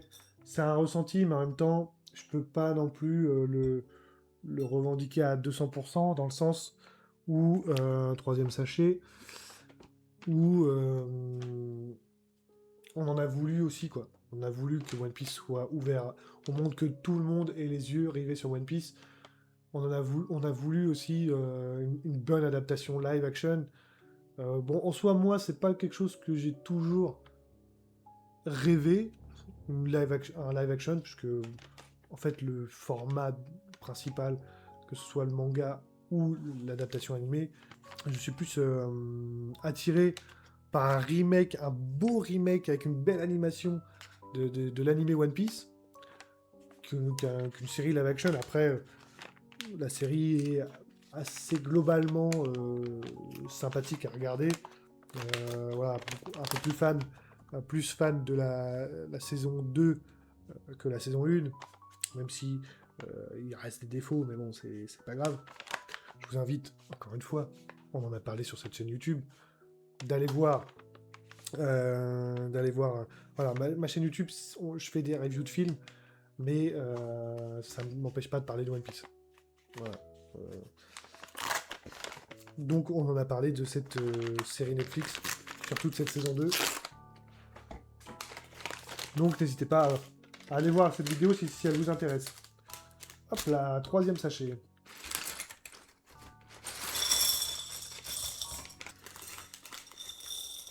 Ah oui, ok, j'ai une affiche là dans la sachet 3, mais qui sera utile pour le sachet 9, c'est ça. Donc j'ai l'affiche du Captain Kuro. De ce que j'ai compris, il y a quatre affiches différentes par boîte. On peut choper une des quatre, et moi j'ai chopé Kuro. Je sais pas c'était quoi les autres. J'aurais bien aimé avoir Baggy, s'il y avait Baggy. Tant pis, dommage. Mais ok, Captain Kuro, pourquoi pas. Donc faut que je la mette de côté. Est-ce que je peux la maintenir debout? Oui. Je vais la mettre de côté, donc je crois qu'elle sera utile à partir du sachet 9. Peut-être me faire un petit rush, d'avancer un petit peu. Je me mets un peu plus en mode construction, on a beaucoup parlé déjà. Donc je vais essayer d'avancer un peu plus côté construction.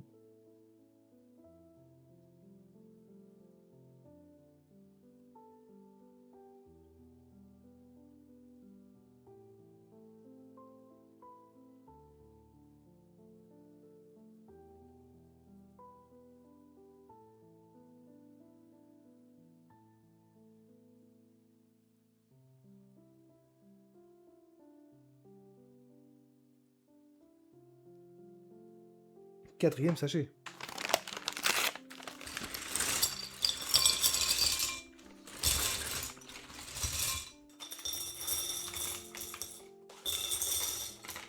On a un petit Sanji qui fait son apparition, pareil, qui est plutôt assez fidèle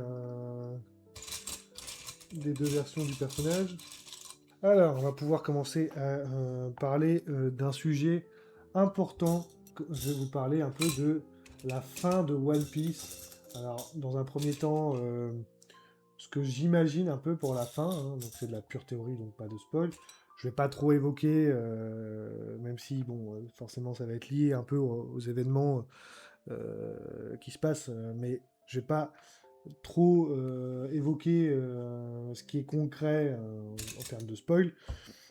Mais voilà, je vais un peu vous donner un peu ma vision de la fin de One Piece et parler après un peu plus de ce que cette fin va engendrer euh, pour la suite, quoi. Quelle est ma vision de la fin de One Piece? Alors moi je pense que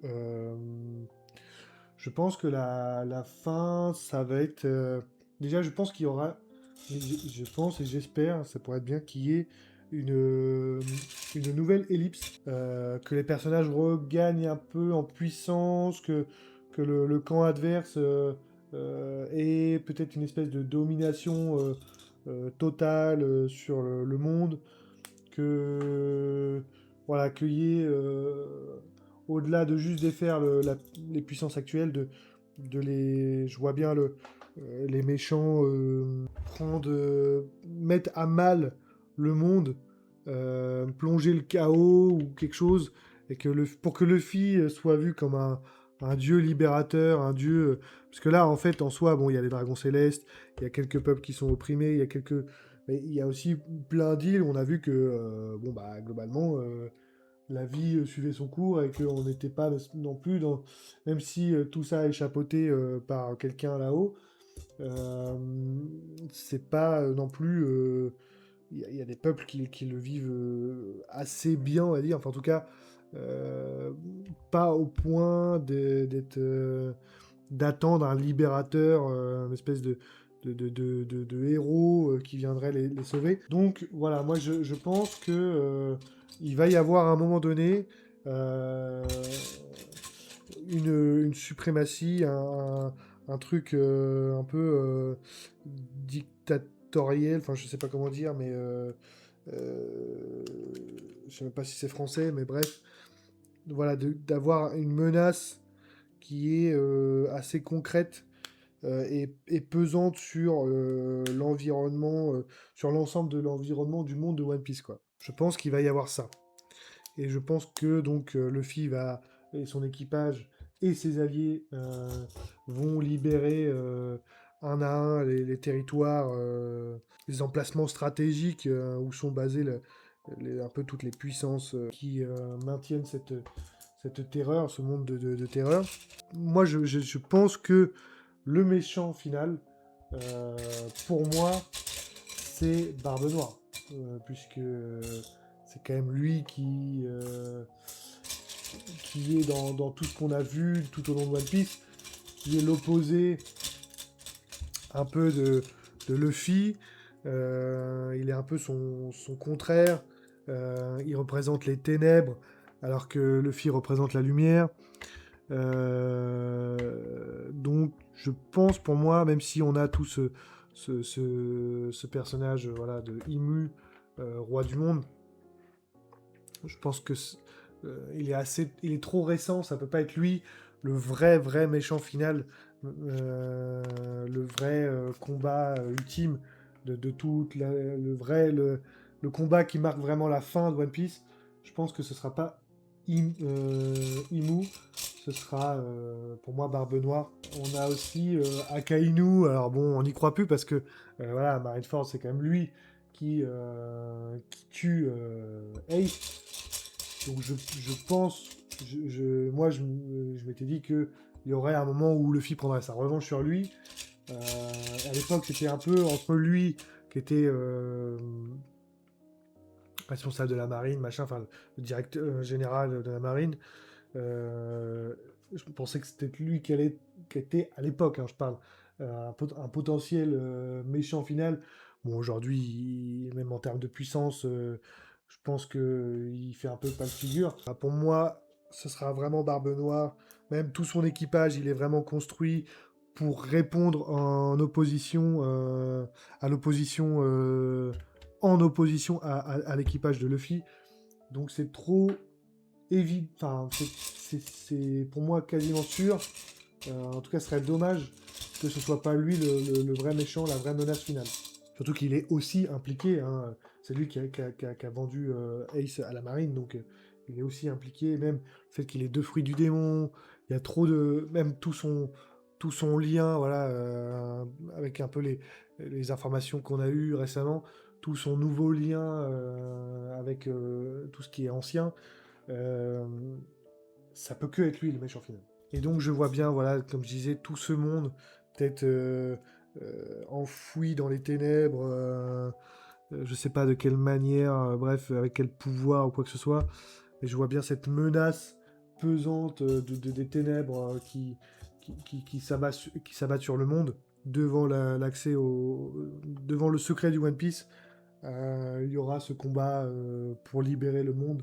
Euh, de manière que le fils sera le héros libérateur. C'est à peu près ma vision, c'est une vision assez simple, mais de toute manière, je m'attends pas trop, contrairement, je pense, à beaucoup de fans qui s'attendent à une fin un peu trop...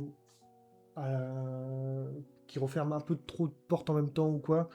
Enfin, je sais pas, je pense que la fin va être peut-être un peu trop attendue pour les fans. En fait, c'est impossible avec toute... Déjà, c'est impossible, avec le nombre de fans de One Piece, de plaire, que la fin plaise à tout le monde. En fait, j'ai pas envie. Moi, il y en a beaucoup qui disent vivement la fin. Et ben moi, non, parce que c'est le moment où beaucoup de fans, en tout cas de gens qui consomment One Piece, vont retourner leur veste, cracher sur l'œuvre, réagir et dire ouais, tout ça pour ça. 35 ans d'aventure pour une fin comme ça. Je les vois déjà, les critiques de cette manière-là. Peu importe, je vous dis, peu importe la fin de One Piece, il y aura ce genre de comportement, il y aura ce genre de remarques. Après, voilà, je passerai au-dessus. Moi, pour moi, en fait, moi, ce serait plutôt peu importe la fin, merci. En fait, juste merci du voyage, merci de tout ça. Je le vois plus de ce prisme-là. J'ai pas hâte de ce jour, hein, même si j'ai hâte de connaître un peu toutes les secrets. Je suis curieux, j'ai toujours cette curiosité évidemment de savoir un peu euh, qu'est-ce qui va se passer, voilà, quelle sera cette fin d'histoire. J'ai à la fois hâte, mais en même temps, j'avoue que même si Oda est très très fort, je ne crois pas dans la réussite totale de refermer et répondre à toutes les questions que, qu'on se pose. Je pense que, voilà, comme je disais tout à l'heure, One Piece commence à être trop grand pour Oda. Et quand tu vois qu'il commence à répondre à des questions très importantes à nos yeux dans des SBS, voilà, notamment tout ce qui tourne autour de la parentalité de Zoro, de Franky, voilà, des choses comme ça qui sont des réponses comme ça qu'on attendait ou pas et qui sont envoyées comme ça dans des SBS. On se dit, mais en fait, c'est dommage d'avoir eu un moment clé pour évoquer ces sujets-là, de ne pas l'avoir fait, et derrière de juste balancer une info. Donc je disais de juste balancer une info comme ça en mode random. En plus c'est dans SBS, donc je pense qu'il y en a beaucoup qui. Ça veut dire que ça veut dire quoi si tu regardes l'animé, tu seras jamais au courant de cette info. Enfin c'est un peu dommage. Ça trahit un peu pour moi ce que faisait One Piece et qui arrivait à vraiment répondre au fur et à mesure à des questions et de la bonne manière. Et là, on commence à voir que Oda n'arrive plus à mettre dans ses chapitres tout le lore de son univers, quoi. Et j'ai l'impression qu'il... Mais en même temps, c'est un peu de sa faute d'en rajouter toujours un peu plus. Voilà, il a toujours aimé rajouter des éléments. Alors, pour nous, bah, c'est cool. Mais du coup, ouvrir des portes, c'est bien. Ne jamais les refermer ou les refermer juste avec un SBS. On se dit, mais pourquoi tu lâches ça là et pas dans le manga directement, quoi. Et ce qui me fait du coup penser que malheureusement, je pense pas que la fin de One Piece répondra à toutes nos questions. Et, euh, et voilà, et donc ça va en frustrer beaucoup. Moi le premier potentiellement. Mais à côté de ça, j'ai pas envie de que les gens qui sont fans de One Piece pour la hype euh, retournent leur veste et crachent sur l'œuvre, sur l'entièreté de cette œuvre, sur les 30, 35 ans, peut-être 40, je sais pas combien de temps, dans combien de temps arrivera la fin de One Piece, si elle arrive un jour. Parce que ça, c'est pareil. Bah, Oda, il a de plus en plus de problèmes de santé. On a bien vu avec la mort de l'auteur de Berserk, euh, une œuvre longue, c'est bien, mais une œuvre finie, c'est surtout quand elle dure autant d'années, c'est mieux. Et est-ce qu'on aura le droit un jour à une fin? Est-ce que c'est pas ce qui va pas...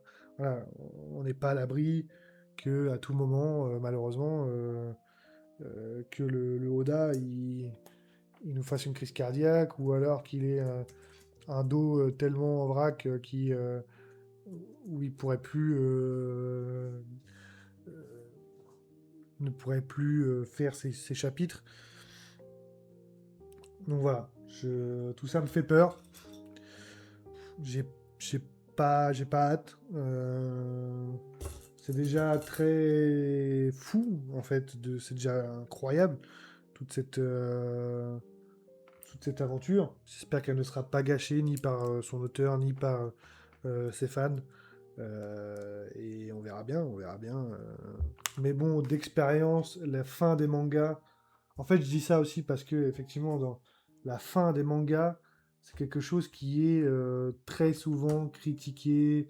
Voilà, un manga est toujours bien quand il est vivant.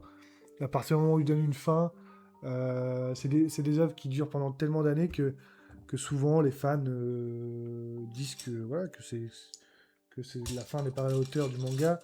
Mais en même temps, c'est très compliqué d'avoir une fin. N'importe quelle œuvre, c'est compliqué d'avoir une fin à la hauteur de cette propre œuvre, en fait. Enfin, je sais pas si vous voyez ce que je veux dire, mais... Enfin, soit tu ne donnes jamais vraiment de fin, comme ce que peut faire les comics. Le personnage vivra toujours à travers... voilà. Soit tu te lances dans une grande guerre avec plein de personnages, mais bon, comme la fin de Naruto, quoi. La grande guerre ninja. Alors, dans le principe, sur le papier, c'est génial. À côté de ça, est-ce que c'est pas un peu trop costaud euh, pour... est-ce qu'une fin plus simple aurait pas été plus efficace? Enfin, c'est compliqué, c'est très compliqué les sujets des fins des œuvres. Et surtout, c'est hyper. Tout le monde peut s'accorder à dire putain, j'ai vécu des émotions, c'est trop bien l'aventure qu'on vit et tout, j'aime cette œuvre. Par contre, la fin, ça divise toujours, quoi. Ça divise toujours. Et c'est ça qui est un peu dommage. Il me reste un sujet un peu costaud. Je vais me refaire, je pense, la fin du sachet 4 avant de l'attaquer.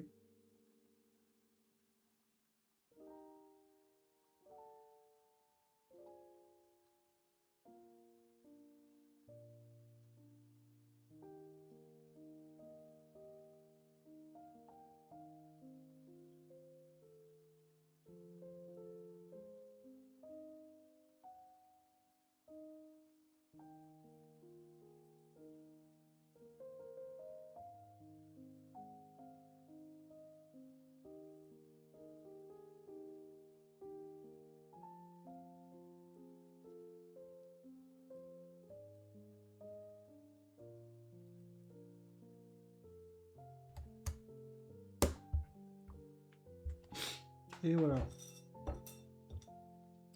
On va attaquer le sujet 5, le sachet 5, et peut-être le dernier sujet de cette vidéo. Je pense que vu le temps qui me reste de disponible et l'ampleur de l'avancement, on a fait 4 sachets, il y en a 10. Je pense que voilà, on va pas se mentir, que je vais pas réussir à tout faire en une seule fois, ce qui est pas grave. Le but c'était plus de parler de One Piece, c'était plus un prétexte pour parler de One Piece, donc voilà. Mais vous inquiétez pas, je vous filmerai l'entièreté de la construction quand même. Je vous mettrai à la fin le résultat, il n'y a pas de souci. Voilà, je vais pas vous frustrer en coupant à moitié de construction. Vous aurez quand même tout le déroulé, il n'y a pas de souci. Mais juste, je pense que on va... Je vais voir, mais je pense qu'il y a un moment, on va clôturer cette première session. Parce que voilà, il me reste un dernier sujet et il me reste trop de sachets. Donc voilà.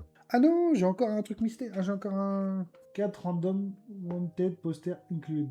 Ouais, mais parmi combien? Bah, j'espère que j'aurai Baggy. D'ailleurs, Baggy, l'un des personnages les plus. Dans la saison 2, il m'a régalé le Baggy. Dans la saison 2 de l'adaptation Netflix. J'ai vraiment kiffé le revoir et je trouvais très très drôle. Baggy qui est. Oh, j'ai Alvida. J'ai eu Alvida.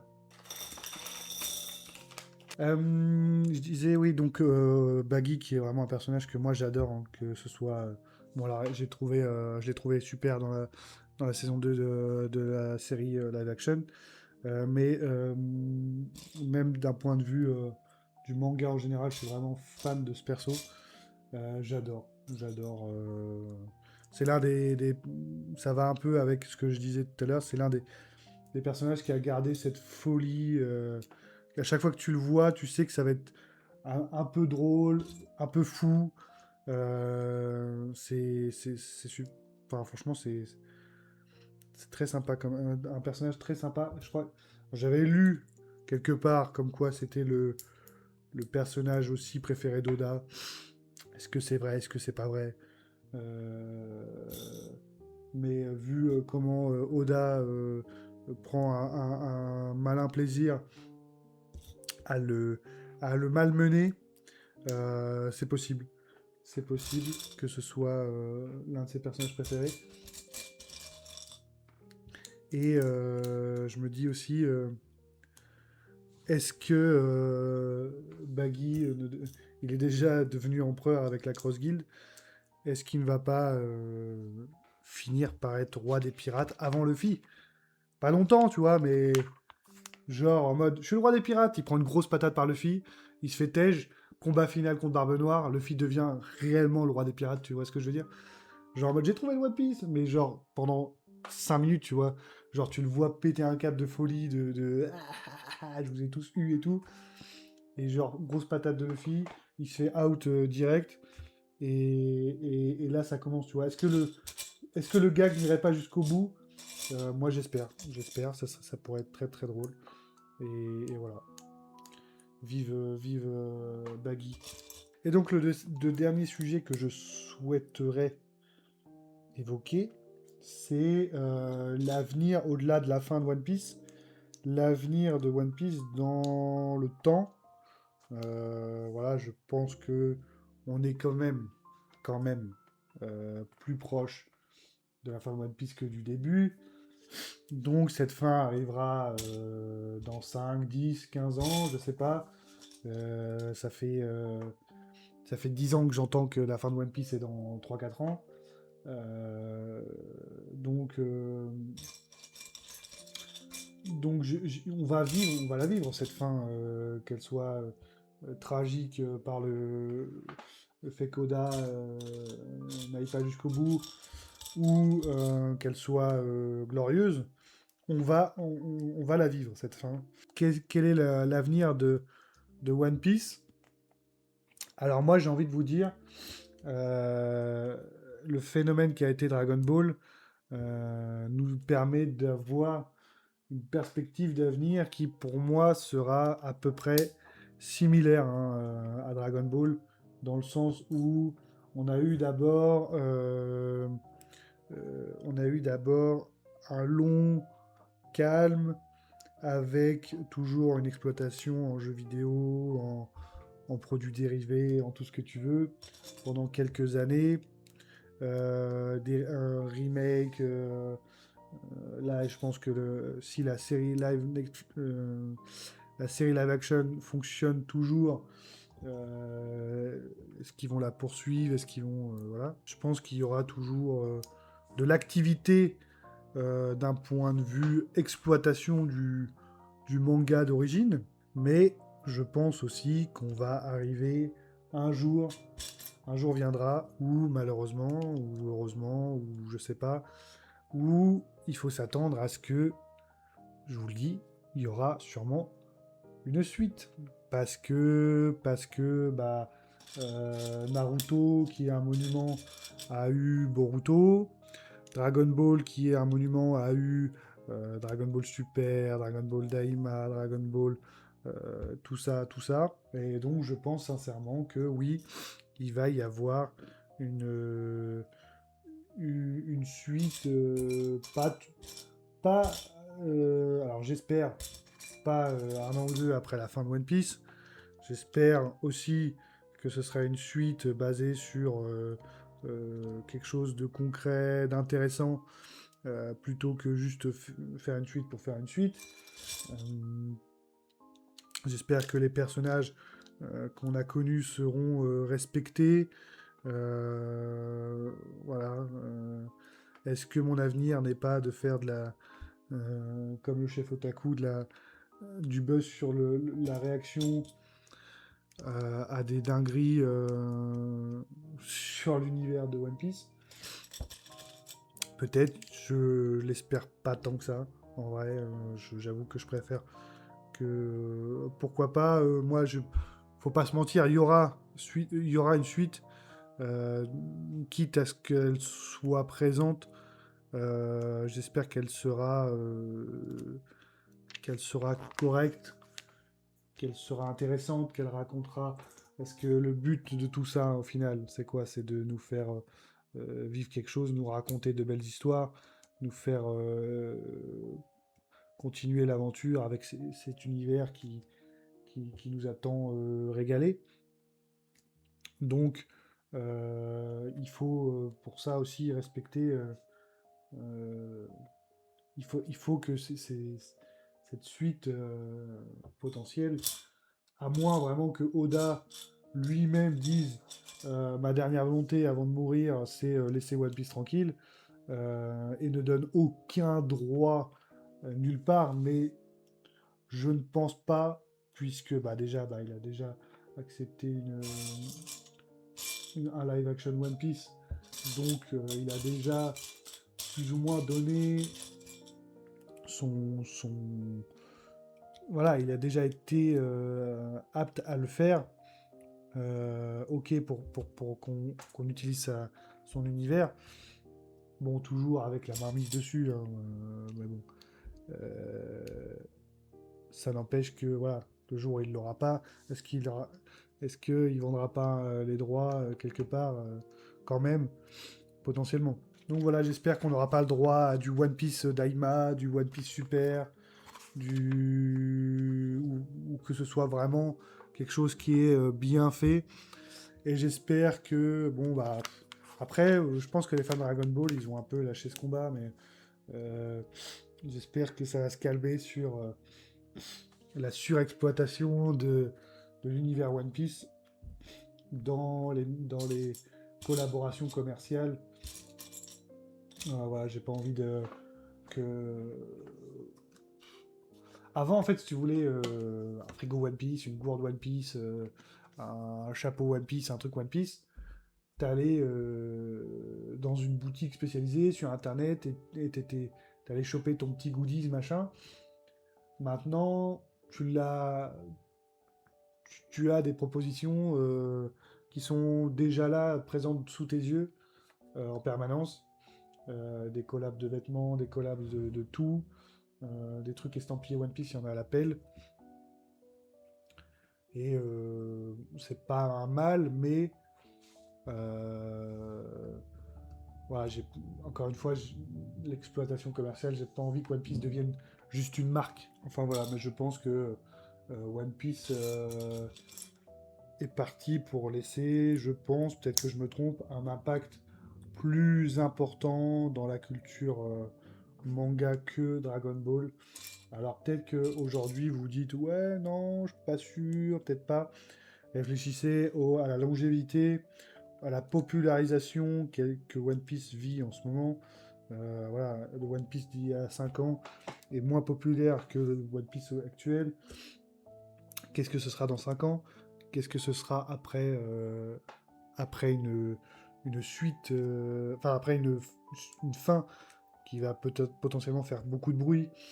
Euh, voilà, je pense qu'on n'a pas fini de bouffer du One Piece. Ok, je vais plus avoir grand temps devant moi, donc on va pas finir le Lego aujourd'hui, enfin en tout cas pas tout de suite.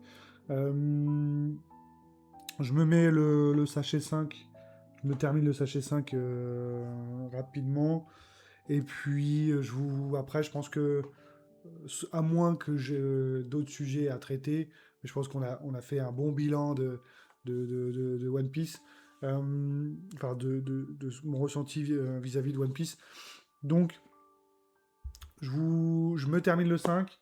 Je vous filmerai la fin de la construction, peut-être plus plan serré, et pas moi qui parle en timelapse. Et puis après, je vous ferai un petit outro, voilà, en vous montrant un peu le résultat final. Et puis voilà, on est reparti.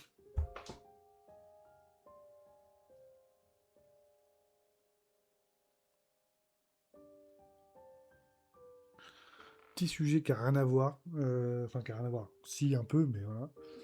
Comme je j'ai jamais eu l'occasion de le placer et voilà, je me dis pourquoi pas le placer maintenant. Je vous affiche deux photos que j'ai prises avec One Piece Passion TV qui s'appelle maintenant qui s'appelle le Doc, un youtubeur que je consomme pas énormément, mais j'aime bien le gars. Je le trouve gentil. Voilà, en plus de ce que j'ai compris, il a traversé un peu un passage à vide avec sa chaîne qui, il a dû renommer sa chaîne et tout ça, donc c'est un peu compliqué à gérer ce genre de délire. Donc voilà, je vous mets deux photos, voilà, deux conventions où on s'est croisés. J'ai eu l'occasion de prendre une photo avec lui, donc voilà, je vous les mets là.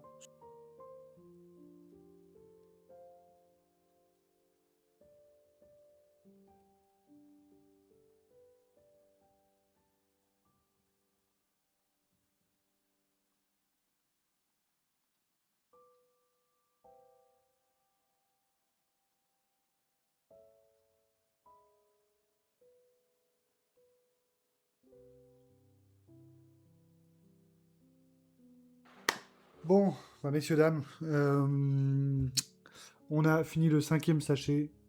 Je pense que voilà, j'étais un peu gourmand en termes de temps, enfin surtout optimiste, on va dire plutôt. J'étais plutôt optimiste en termes de temps. Je vais pas avoir le temps de finir là aujourd'hui. J'ai d'autres choses de prévues dans la journée. Pour vous, ça sera juste un nouveau plan, ou peut-être que vous aurez juste un accéléré complet jusqu'à la fin. Peut-être que vous m'entendrez parler d'autres sujets si j'ai d'autres sujets qui me viennent d'ici là. Mais voilà, en tout cas, pour cette première session, voilà à peu près le résultat du bousin. Et puis pour vous, on peut dire que c'est reparti dès maintenant.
Et voilà, j'espère que si tout va bien, vous venez d'apprécier, de voir ce montage euh, de ce Lego One Piece. Voilà, je vous fais une petite outro. Voilà, je vous montre.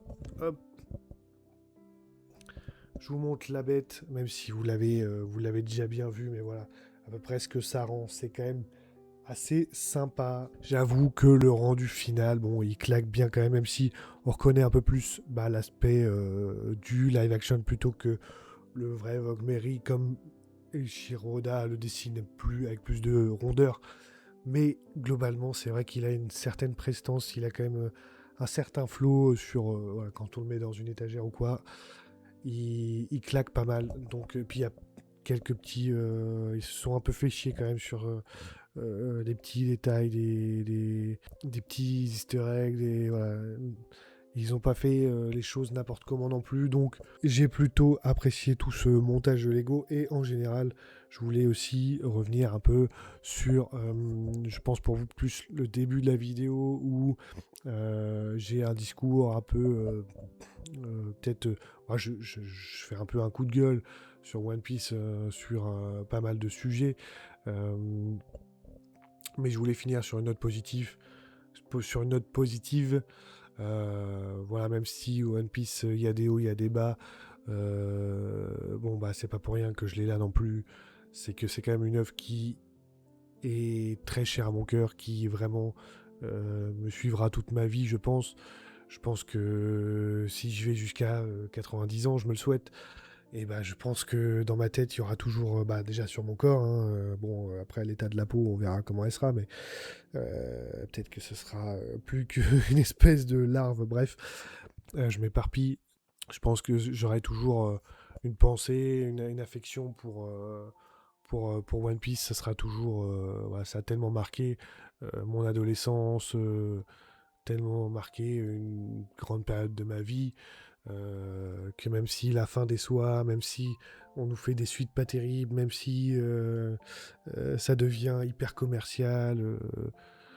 Oh, bah ma lumière vient de lâcher, tant pis, c'est pas grave.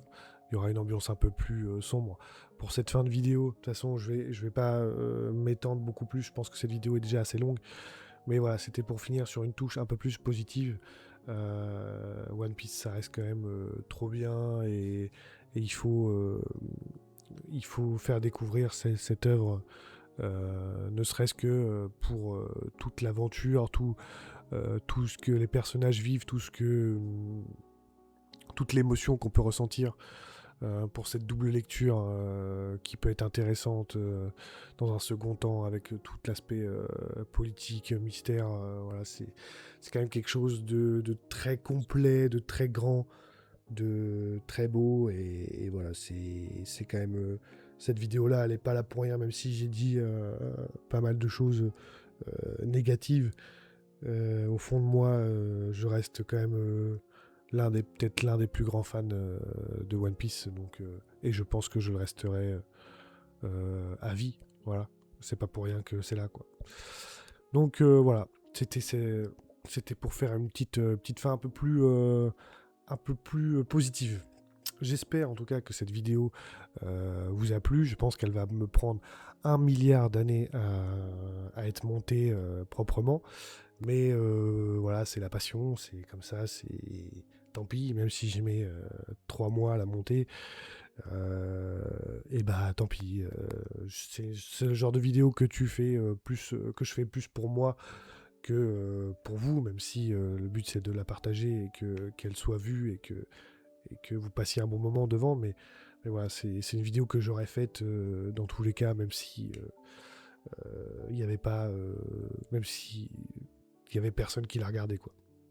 D'ailleurs, j'en profite aussi pour vous remercier au moment où je vous parle. Alors peut-être que c'est ridicule, mais pour certains, pas pour moi en tout cas, mais on vient de passer la barre des 100 abonnés.